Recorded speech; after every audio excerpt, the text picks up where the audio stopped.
Sir, okay lang po ba kayo dyan? Sir, papasok po ako ha.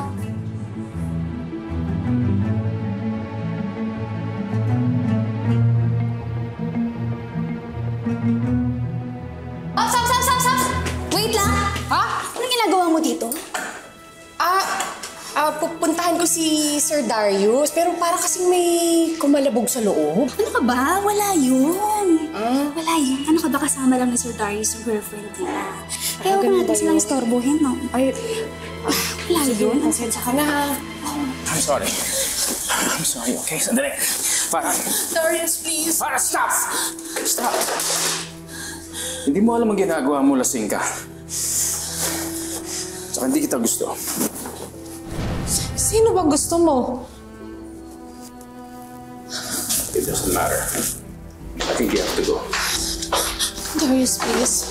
Please, Para, please. stop! Darius, mag-usap naman tayo, please.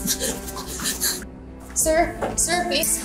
Please, sir, sandali, mag-usap tayo. Sandali lang. Para, magbihis ka.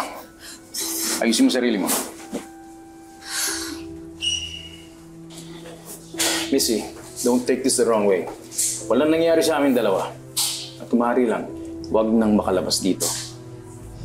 Yes, sir. I have to go. Sandali. Sir Darius. So, may nangyari ka talaga sa inyo, sir?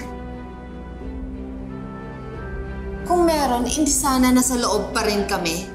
Di ba? Sabi ko.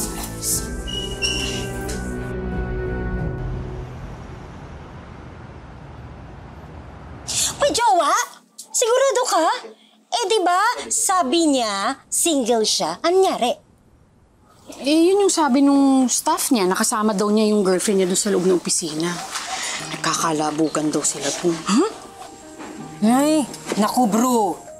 Binigo ni Boss Opa ang mga magandang pangarap ko para sa'yo. Gier na siya. Siguro kaya wala pa siyang asawa, no? Dahil papalit-palit siya ng girlfriend. Ay?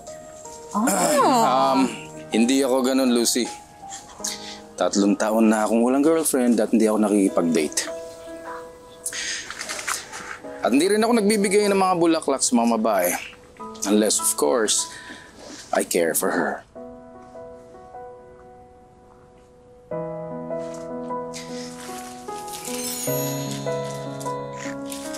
Para sa'yo ito, Lucy.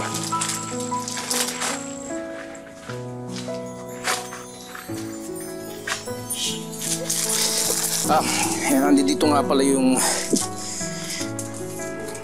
handkerchief na pinahiram mo sa akin. Nalaban na to. Mabango na yan. Ano pong nangyayari? Nililigawan niyo po yung kaibigan ko?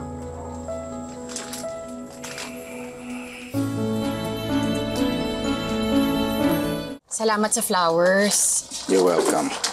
Oo nga sinisindak si Darius. Pa-thank you lang naman niya tong flowers kasi nga iniligtas ko siya. Well, pwedeng ganun. Lucy, dala ko na nga rin pala yung kontrata. Nandun sa kotse. Yun yung pinag-usapan natin. Kukunin ko kayong suppliers. Thank you, Darius. Darius, maninigurado lang ako. Kasi nabanggit nitong kaibigan ko na meron ka raw kasamang jowa kanina sa office. How true? Totoo yun. May babae sa office pero hindi ko siya jowa. Wala kang jowa? Wala. Asawa? Wala. No offense ha, pero bakit? Ang yaman-yaman mo, ang gwapo-gwapo. Gagaray ko, ririk mo. Huwag mo kong pigilan. Didiretsuhin na kita. Alam mo, inaalagaan ko lang itong kaibigan ko. Kasi ayoko nang mapupunta siya sa kamay ng mga durugista, drug dealer, scammer, serial killer, mga mambobola, mga paasa, tsaka ano? It's ugly. Pangit. Yes. Tsaka. Yes, teka.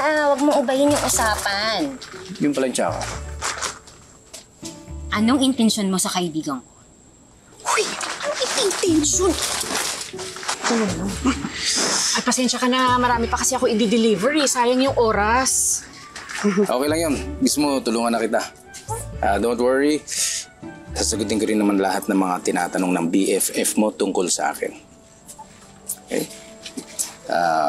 Ito, sa mo gustong lagay ko to. Uy, ay ano? Meron bang pagpupuntahan to? Dito na lang. Salamat. Dito na. Ano pa? Ito pa isa. Yan. Ay, oh.